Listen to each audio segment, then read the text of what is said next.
Welcome to As The Pokéball Turns, where every trainer has a story. I'm David Hernandez. I'm joined by one of the raid leaders from Carrollton, Texas, Starfire 24. Welcome to the show, Thanks for having me. Dev. And, let's just go ahead and dive right into it. When did you first start playing Pokemon Go? All right. So it came out on Friday. At the time, I didn't have to work, and the wife was about 36 weeks pregnant, give or take. So you can imagine that she had like a little soccer ball essentially stuffed underneath her shirt. So she got up to go to work that day, and the kid was about 2 weeks from being born. So that morning, I wake up, and while she's getting ready for work, I'm grabbing my shoes, I'm downloading the app, I'm grabbing some Poke Snacks, some water, my bag, and out I go. So, I walked around Carrollton for a while. I didn't know, nobody knew what was going on. I mean, there was just, you go out and catch Pokemon, right? Isn't that how it worked? Yeah, everybody was everywhere. Did you go to a specific spot? All right. So that morning, I really didn't. I just kind of walked around the neighborhood. But that evening, I went down to Jimmy Porter with my brother, and there were a lot of people running around Jimmy Porter Disc Park. And everybody would just go running over there to try to catch the Meowth, they're running over there to try to catch the Bulbasaur, running over there to try to catch the Pikachus, all that stuff. It was crazy that first night or two. Definitely, it sounds like it. So you said that you played right when your wife was pregnant, correct? Yes. So that weekend, we take my brother and the wife, and we go on down to the Arboretum because our thought is there's got to be a lot of Pokemon at the Arboretum. That's just the place to go. So you have to imagine she's sort of waddling behind us while we are running around like a bunch of idiots looking for Squirtles at the Arboretum. Was she playing as well? Not at the time, no. What did she think of the game at the time when you first started playing it? She just sort of rolled her eyes and boys will be boys. I mean, she's like 2 weeks from giving birth to our son. So she kind of has other things on her mind, if you will. Definitely. I think Pokemon Go would probably be the furthest thing from a mind if I happen to be carrying a kid about to be birthed. Exactly. But I had to get as much in as I could because I knew once the little man was out, I mean, it's going to be hard to get out there and get some Pokemon in. When the child was born, how did your playing for Pokemon Go change from before your wife gave birth to after? So obviously the first several months to I'd say at least 6 months. I mean, I got a little bit in here and there, but I certainly wasn't a player, if you will, in the local community. Every now and then I would try to sneak over there to some of the local gyms, see if somebody was doing a raid.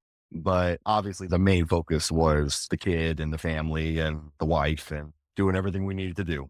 I would say play was definitely a minimum, that's for sure. Right. And what team did you end up choosing? Valor. I went with the red. Any particular reason why? Charmander, baby. Charmander.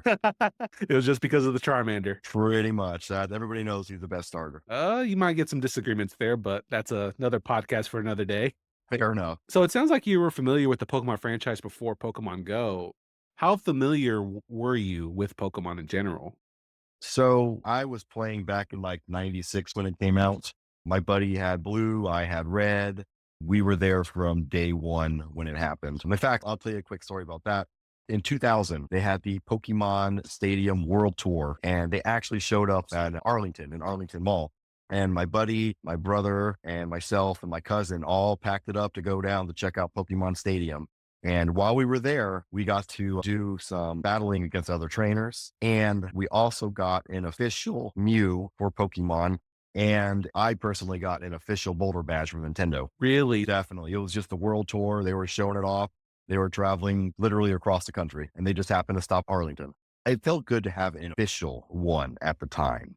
That's really the key there because they even gave you like a certificate and everything. Do you still have it by Yeah. chance? I'd have to dig it around. I really don't know. I know I have the Boulder badge, but I don't think I have that certificate anymore. I have to look.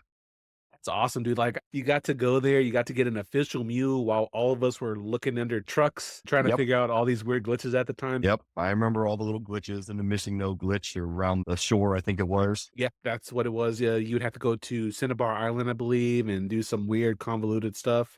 I remember it. I was there too. I remember the missing no glitch was a pretty big thing. I don't think I ever actually heard the rumor until later on about the under the truck thing. I don't think I ever heard that rumor. So after Gen 1, did you continue to play Pokemon?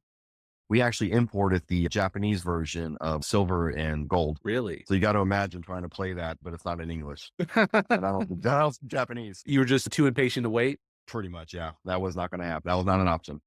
What about further on to other generations? Did you keep playing? So I definitely played, what was after that? It was Emerald and Ruby. And I did play Diamond and Pearl. I had Diamond, my buddy had Pearl. And then I kind of teetered out there and didn't really play much for Black and White and X and Y. But then I did pick it back up for Sun and Moon. Okay, so you skipped about 2 generations, it sounds like. Yeah, a couple generations there. I think when those came out, I was probably finishing up college, starting to get a job. I mean, all that good stuff. Now you talked about the buddy who played with you. Did he play with you throughout the entire time up until you stopped playing? Definitely. Then when we picked it back, or when I picked it back up, he was right there to get the opposite version that I got. I would remember going over to his place and we would have to trade some of the exclusive ones, the Machamps and the Ghastlies and the Alakazam and Golem, I think it was. Yes. And so he always gets the opposite one that I get. So like I'm getting Violet and he's getting Scarlet. Is that intentional or is that just kinda y'all pick one or the other? It's intentional that we get the opposite. It's more a matter of who says what they're getting first and the other person gets stuck with the other. I was gonna say, like, there's only so many games y'all can choose between them.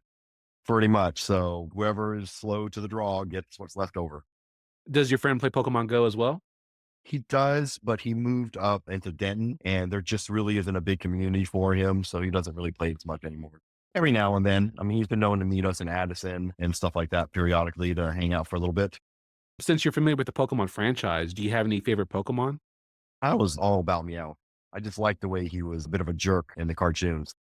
He was very sarcastic, if I remember correctly. Extremely. And he let them know that he was the brains of the bunch every chance he got. Although it was heartbreaking. I don't know if you remember this episode.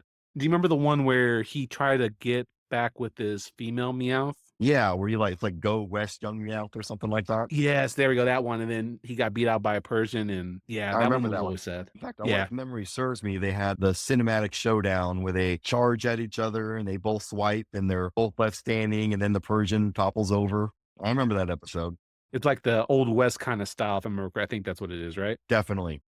So, you talked about how your kid was eventually born, you had to take some time off from Pokemon Go. When did you come back to the game?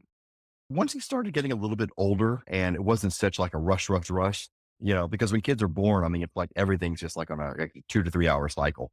But once that gap really started to get wider, the wife and I were always looking for some stuff to do together. And she knew I liked Pokemon. So she's like, well, I guess I'll download it and let's go catch some Pokemon. It was just that easy, I would just go on walks and stuff like that? Definitely. I mean, sometimes Granny would be over to watch the kid for a little bit and we would just slide out for a couple hours, partly just to have some time away from the kid and just quite frankly, do something, if you will, as a couple. And while we were out there, we catch some Pokemon. How familiar is your wife with the Pokemon franchise? Not nearly as much as I am, that's for sure. I mean, she definitely watched the cartoon, but in terms of being really, really into it, I'm not even sure she can name all 151 from the first one. I don't think she played like gold or silver and all that stuff after it. That's fair. Do you remember the first time y'all 2 played together? I really don't. I mean, I just remember she sort of surprised me one day, like, hey, let's go get some Pokemon. Oh, so it was her suggestion. Well, yeah. I was like, we need to play Pokemon. It's right now. So let's go. Okay, let's do it. Did you ever ask her, like, why she wanted to play Pokemon? I did. And part of it is Pokemon, especially Pokemon Go, is a great way to bring people together. And she thought that it could be something that we could do together. And so we do. And in your opinion, do you think that's kind of brought y'all closer together? It gives us something, a little more commonality, if you will. It gives us something to look forward to do together. And it definitely brings us a little bit closer together. How often do y'all get together to play Pokemon Go? Her and I definitely take advantage of as many of the community days as we can. We definitely try to take advantage of as many of the special raid days and stuff that they have. It's not uncommon for us to drop the kid off at Granny's for 6 or 7 hours on Saturday while we do community day and then maybe catch a few more Pokemon before we're having like a nice dinner together. Oh, that sounds like a very good way to tie it all together. You drop the kid off, go play some Pokemon Go together, and then have some dinner with the kid. Exactly. Do y'all have like certain goals when it comes to playing? Right now it's a race to 50. She has the experience, but she doesn't have the 999 excellent throws, and she's not good at doing that. I will have the 999 excellent throws real soon, but I don't have the experience. So it's a race to see, can I get 20 million experience before she gets about 400 and some odd more excellent throws? Wait, so let me make sure I understand correctly. Your wife, who had very little interest in Pokemon, compared to you, she has more experience than you? You would not believe how she goes on Reddit just to find friends for the best friend bonuses. She recognizes that's one of the best ways of getting experience. In fact, when Celesteela was a thing, we did not go the Pokegenie route because I saw that line. She went to the Reddit route, and there were people shuttling very regularly on Reddit. And here I was getting like 3 or 4 invites a night. Really? 3 to 4 a night? Definitely. I mean, we found this one lady, I don't actually know who she is, but she was in Australia, I think it was. And she added us as a friend, sent us a couple of invites. And then like the next night, just out of the blue, she sends a few more invites. Now I got to ask you this. Does the kid play Pokemon Go yet? Well, he's 6, and I'm not going to lie, man, the thought of putting like a phone or something in his hand just to watch him drop it and break it, I don't know if I can do that yet. I really don't. But hey, you can get him like a cheap phone, like just one with a bunch of cracks already. I could do that. I will tell you this. He's all about Pikachu. He has like a little Pikachu lamp in his room. He has like a little Pikachu jacket, and he always likes to wear his Pikachu shirts on the weekend. Oh my gosh, you're gonna make the Pikachu fans scream in joy and cuteness. That's so adorable. Oh, he loves it. I think part of it is just he's just so bright and colorful as well. So it really attracts his attention. Do you and your son bond over Pokemon? Like, what do y'all do together? We haven't gotten to the point where him and I can like play together in terms of the game. Maybe that's something I need to start actually kind of looking into. But in terms of what we do together, we don't do that much Pokemon stuff really yet. He's just not old enough to understand it. He's probably right at the cusp. Maybe it's time to start introducing him to the old school cartoons first. There you go. Give him the first episode of Pikachu where Pikachu is a little bit of a brat. That's what I'm thinking. Maybe we need to start right there with the first episode. So you talked about how you and your wife started playing Pokemon. How did you get involved with the Carrollton Pokemon Go community? You know, it was dumb luck. We happened to be by the gym. I don't even remember who the raid boss was, but in my brain, I thought to myself, if I stand here long enough, they will come. And they did. So I ran into one of the admins and he hooked me up with the Discord. And then you just started showing up to like random raids and random events. Well, yeah. So at the time, the Carrollton group was pretty big and they were always out raiding. I started checking the raid chat. People would be like, hey, we're doing a raid train. Come on down. Let's do it. So I would start doing it. I would definitely say some of the people I met would be like Marky Mark was always a big player. Halfway Decent was always a big player. I did run into Rodrigo a few times. There's been a big shift in people because people have moved and adulting has gotten in their way too. How's the Carrollton community changed or grown over the years? COVID really shut it down hard. In fact, I think COVID shut down a lot of raids hard. Raid hour and raids in general were pretty dead. So we went from being a pretty active community to not a lot going on. But one day I was like, it's time to bring raid hour. So I dug it up from the grave and decided to revive it. Did a lot of people show up for the first time after post-COVID for the raid hour? It was a bit of a roller coaster. I mean, it's been, I guess, roughly 2 years, since I revived it. And we had some people turn out and then people wouldn't, and then they would. I mean, there were times when it was just like 1 or 2 of us out there. And then there were times when there were like 10 of us out there.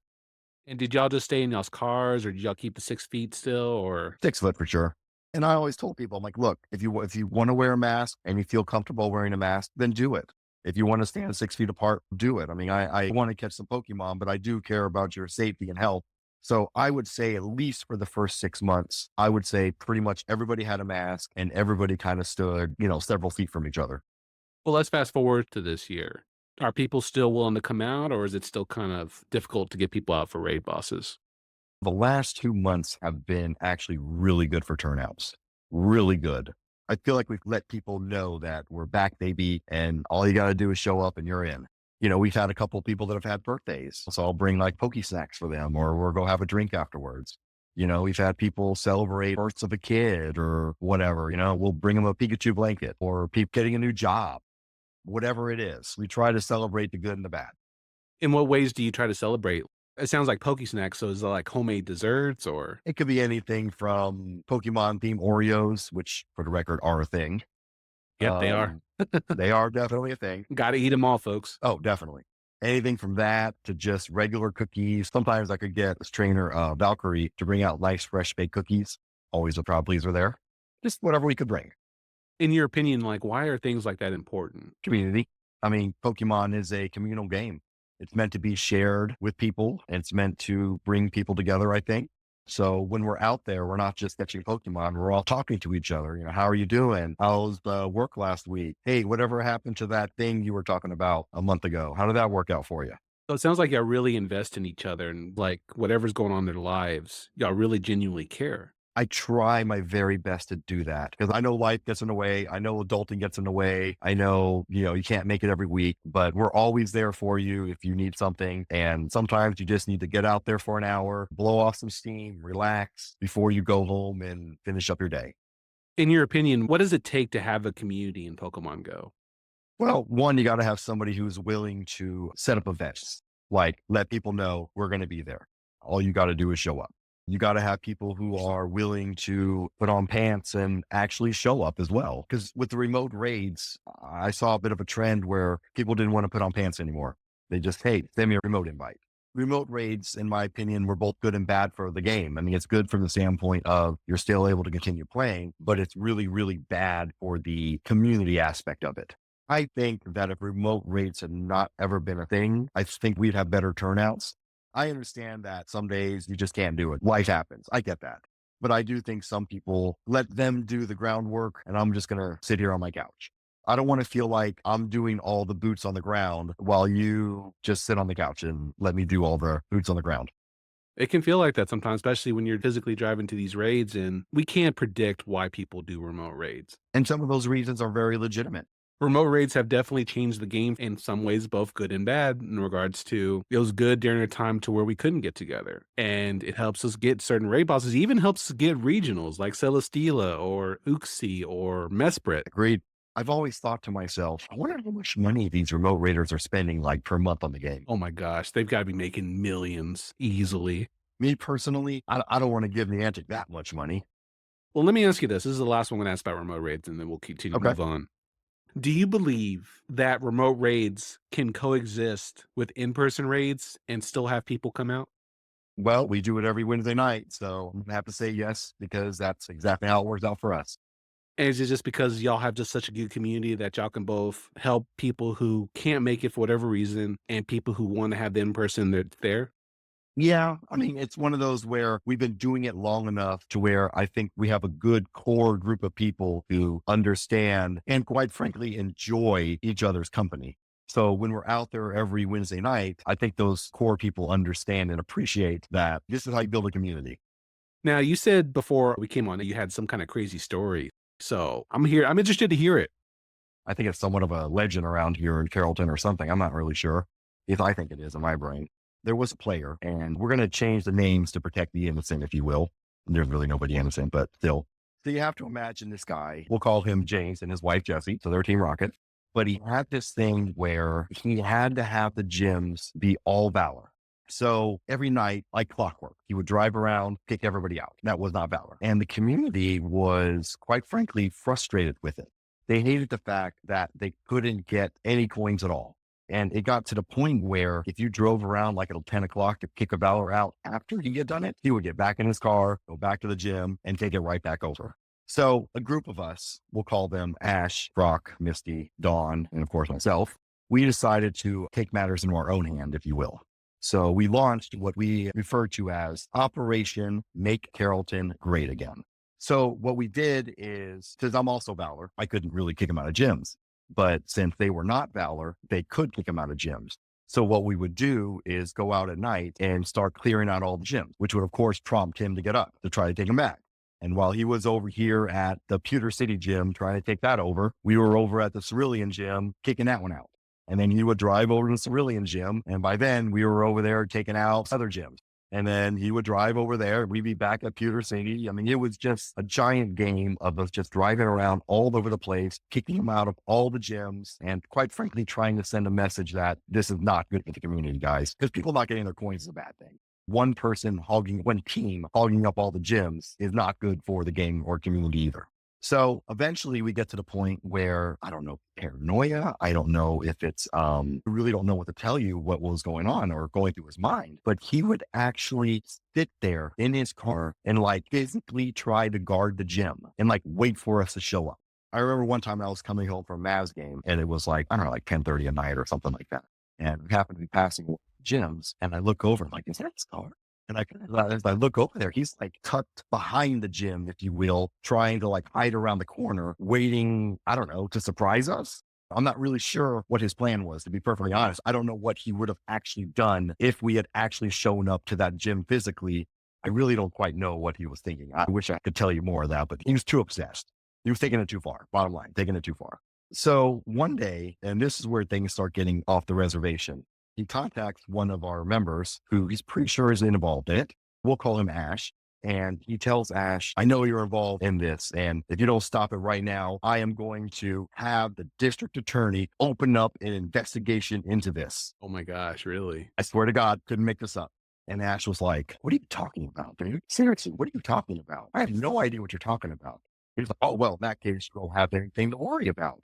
But if this does not stop right now, I am going to open up an investigation. I am going to have Niantic subpoenaed for IP addresses, and I am going to have the district attorney prosecute you under Daniel's law. Now, I know what you're thinking. What is Daniel's law? Daniel's law refers to cyberbullying, and it relates to high schools. So it actually is not applicable here because he is not a high school student by any stretch of the imagination. And I don't think anybody would call this cyberbullying. Might be the other way around, to be honest. It could be. I don't know. So Ash was like, dude, you're crazy. I don't know what to tell you, dude. You're crazy. But if you're going to threaten me with a lawsuit, we don't have anything to discuss at all. Obviously, we were never worried about this happening because one, you don't tell the DA to open an investigation. The DA decides to open up an investigation. And two, the cops are just going to laugh at you if you go to them and say, hey, I want to have this guy arrested. So as we continue Operation Make Carrollton Great Again, it finally starts getting to the point where it's not enough for Carrollton to be read. It has to be his account. So he has, between him and his wife, Jesse and James have at least 6 Valor accounts. Whenever there was someone that was non-Valor, they would go over there, kick him out, fill the gym up immediately. When I was in a gym, he would go over there. Apparently he had a secret 7th account, which was Mystic, which to be honest, struck me as odd because he was Valor all the way. He had a tattoo. He had a sticker on his car. I mean, he was Valor all the way, but he had a secret Mystic account. Apparently he would kick me out, put his Mystic account in, and then kick himself out and then fill the gym all the way up. And at this point, it was just like, all right, dude, you're taking it way too seriously, way too seriously. All right. So fast forward, it's about 9:30. I kind of look at the clock and I'm like, yeah, it's about that time. I mean, you can set your clock to it. Gyms are getting ready to get flipped again. And sure enough, I open up my app and I'm looking at the couple of gyms that I'm in. And sure enough, it starts to get kicked out. And sure enough, it turns blue. And sure enough, it starts right back red. So it goes red, blue, red in the span of a minute. So I'm like, you know what? It's time to do something. So I go on Discord and I'm like, okay, what are you doing? And he's like, what are you talking about? Don't be stupid with me, dude. You know what I'm talking about. You're kicking me out with your blue account so that you can fill it up with your red account. He's like, no, I'm not. No, I'm not. I'm like, what are you talking about, dude? I'm literally sitting here watching you do it. Literally. And of course he denies it. And then eventually he's like, well, I've only done this like once or twice. I'm like, no, you haven't, dude. I counted them. You're at least up to 4 or 5. You've done it more than once. Okay. I don't know what your problem is, but this has got to stop. And then his wife, which I will give Jesse credit, she is 100% ride or die, gets on Discord as well. And she starts defending her man. She seems to think that Pokemon Go is like a turf war. Like you got to defend your turf, if you will, from the Mystic and the, oh God, where are the yellow people? Instinct. Yeah. Whoever those losers are. That's right. Instinct. That's right. The instinct. You got to protect your turf, buddy. You got to protect it. And then at this point, Ash and Misty and Brock and Dawn all show up on Discord as well. And it just explodes. I mean, explodes. Misty and Dawn are like, dude, what is your problem? You got issues, man. His wife's defending him. It's a turf war. You know, other communities, they don't get at us when we go to take over gyms there. And I'm like, well, this is not good for the community. This is not good for anybody. You are hogging up all the gyms. Just so you can get coins for yourself, I guess. I don't know. And we've gotten to the point where gyms are not getting flipped regularly anymore because people have stopped doing it. And that is terrible. So he actually invites me to come down to the gym. And I'm thinking to myself, he wants to throw hands at the gym? Does he really want to do this? Now, there was no scenario where I was going to do that because the victory that I was looking for was not to be found at a Pokemon gym. The victory that I was looking for was for this to stop and never happen again. So fast forward to a couple days later, James posts his apology, if you will, and where he admits basically that his behavior was not good for the community and that he was going to try to do better. For the record, he never tried to do better, but he never took over all the gyms again, ever again. Wow. So you got to somewhat of a resolution, it sounds like. So does he just keep to his own area? So my understanding actually, and this is probably unrelated, this may or may not be unrelated, but he has since actually moved. And so I don't know the circumstances of why he moved, but he moved away. Well, that makes things a lot easier for you. It does. I mean, because he probably lives or used to live, I guess, maybe 5 minutes from where I live. So how did the plan first start? Okay, so I remember talking to some of the local raiders while we were out there just doing our raids. And James himself was actually a big raider at the time too. But he started to become a little more and more of a recluse because, I mean, he had 6 accounts. What are you using us for, right?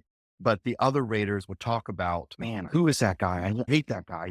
Every time I put myself in a gym, I get kicked out in 10 minutes. I can't get my coins. I can't do anything anymore. It sucks and it's annoying. I hate it. People were kind of starting to say that. And that's when I start talking to Ash, Misty, Dawn, and Brock and them. And I'm like, guys, let's do something about this. And they're like, well, what do you have in mind? Let's take back the gyms. Like, okay, what the heck? Let's do it. Why not? And so I had my map up and you know how you can see like little sparks of the gyms getting attacked? You know, I could see them attacking one of the gyms and then they would move. And then I could see the gym they just took over getting attacked. So I could tell them, all right, he's over here at Pewter City Gym. So go on over to Cerulean, take that over. So I would help coordinate it, if you will. Frankly, people were tired of his shenanigans, but nobody was doing anything about it, if you will. What did it feel like for people just to kind of unite against this one person? I will tell you, I definitely made friends that I would not have made otherwise.